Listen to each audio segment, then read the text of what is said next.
Je n'oublierai jamais cet été horrible d'il y a 16 ans, où, comme un malfaiteur fuyant du fin fond de l'Ibis, la typhoïde se répandit dans Arkham.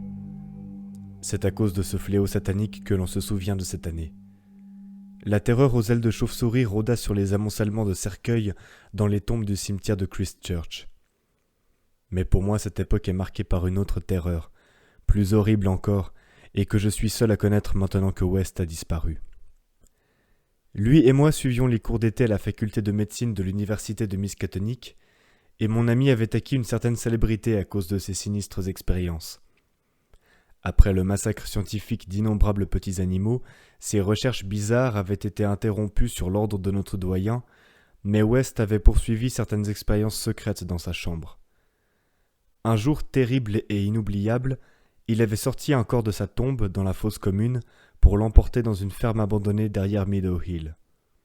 J'étais avec lui, et je le vis injecter dans les veines immobiles l'élixir qui, pensait-il, restaurerait dans une certaine mesure les processus chimiques et physiques de la vie.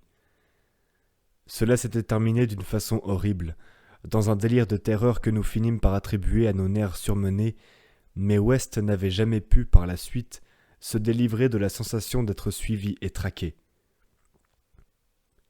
Le corps n'était pas suffisamment frais, et l'incendie de la vieille maison nous avait empêchés de l'enterrer à nouveau.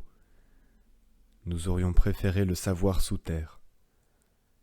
Après cette expérience, West avait interrompu ses travaux quelque temps. Mais bientôt il recommença à importuner les professeurs de l'université, en insistant pour qu'on lui permît d'utiliser la salle de dissection et des spécimens humains frais pour des travaux qu'il estimait de la plus haute importance. Ses désirs ne furent pas exaucés. Le doyen Halsey ne se laissa pas fléchir et les autres professeurs l'approuvèrent. Dans cette théorie de la réanimation, il ne voyait rien d'autre que les divagations d'un jeune exalté, dont la frêle silhouette, les cheveux blonds, les yeux bleus protégés par des lunettes et la voix douce ne laissaient pas soupçonner la froide et presque diabolique puissance mentale. Je le revois encore tel qu'il était, et j'en frissonne. Son visage ne donnait pas l'impression de vieillir. Et à présent, il y a eu cet accident à Sefton et West a disparu. Il avait eu une vive altercation avec le docteur Halsey vers la fin de notre dernière année d'études, ce qui lui avait causé plus de tort qu'au doyen. Il estimait être retardé inutilement dans un travail de la plus haute importance, un travail qu'il poursuivrait bien entendu ultérieurement, mais qu'il désirait entreprendre tant qu'il avait encore les facilités exceptionnelles de l'université.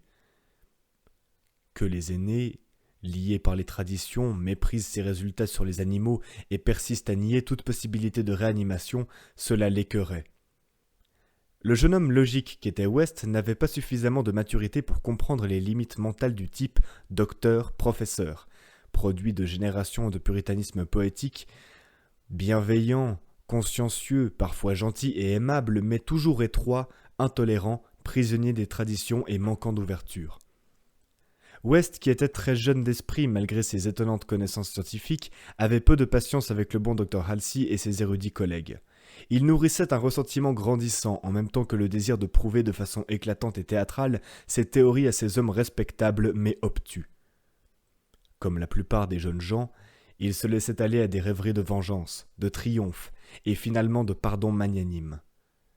C'est alors que le fléau surgit, grimaçante et mortelle, venue des cavernes cauchemardesques de Tartarie.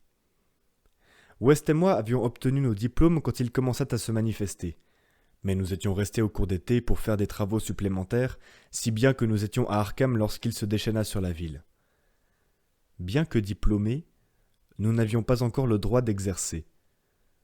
Cependant, on nous pria instamment de nous mettre au service de la communauté, car le nombre des cas augmentait. La situation était presque sans issue, et les morts se produisaient trop fréquemment pour permettre aux entrepreneurs de pompes funèbres de venir à bout de leurs tâches. Les enterrements sans embaumement avaient lieu en toute hâte, et même le cimetière de Christchurch était bondé de cercueils de morts non embaumés. West y pensa souvent. Quelle ironie du sort! Tant de spécimens frais, et pourtant aucun qui fût utilisable pour ses recherches persécutées. Nous étions terriblement surmenés, et le gigantesque effort mental et nerveux qu'il fournissait rendait mon ami morbidement songeur. Mais les adversaires de West n'étaient pas moins harcelés de devoirs accablants. L'université était pratiquement fermée et tous les docteurs de la faculté de médecine étaient requis pour combattre le fléau de la typhoïde. Le docteur Halsey, en particulier, s'était distingué par son esprit de sacrifice, mettant son habileté de praticien et toute son énergie au service de cas que beaucoup de ses confrères abandonnaient.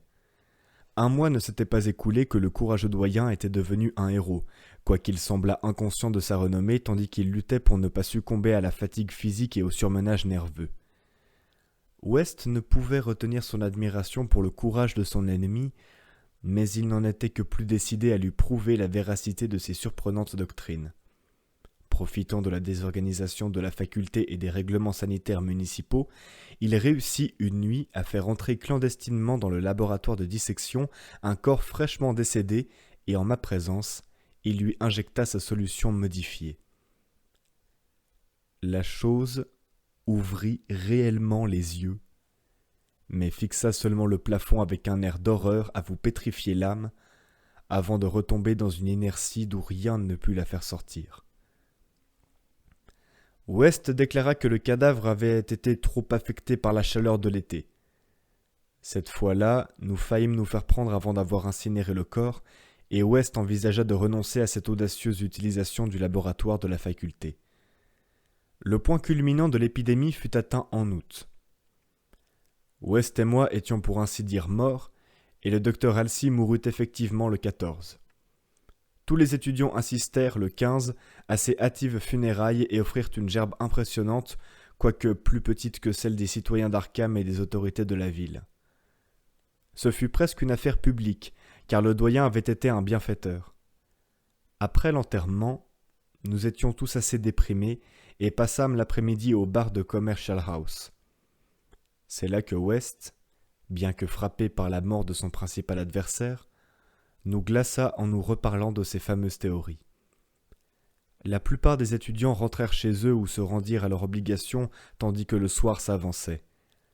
Mais West me persuada de l'aider à passer une nuit mémorable. Sa logeuse nous vit arriver, vers 2 heures du matin, avec un troisième homme entre nous. Elle déclara à son mari que nous avions manifestement bien bu et bien mangé.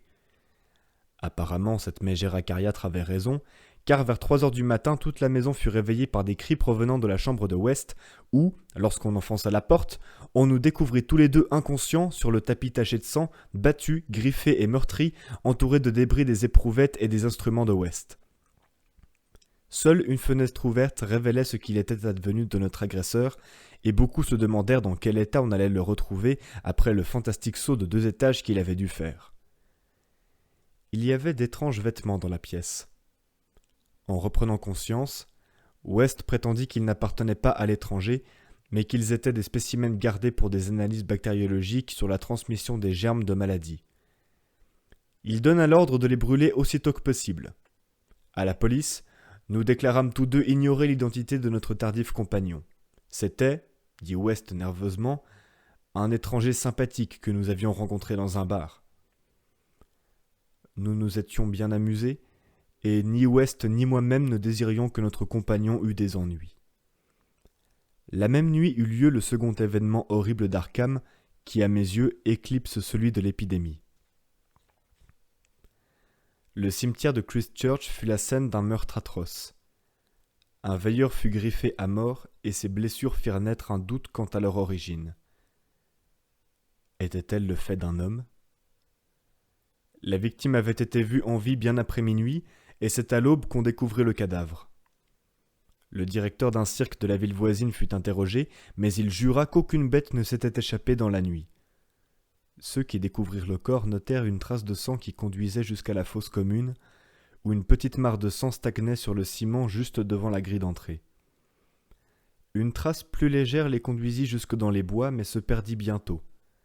La nuit suivante, des démons dansèrent sur les toits d'Arkham et un vent de folie surnaturelle souffla. Une malédiction s'était emparée de la ville déjà enfiévrée, malédiction qui, selon certains, était plus grave que l'épidémie. On murmura qu'il s'agissait de la personnification même du fléau. Dans 8 maisons, une chose innommable pénétra et sema la mort dans son sillage.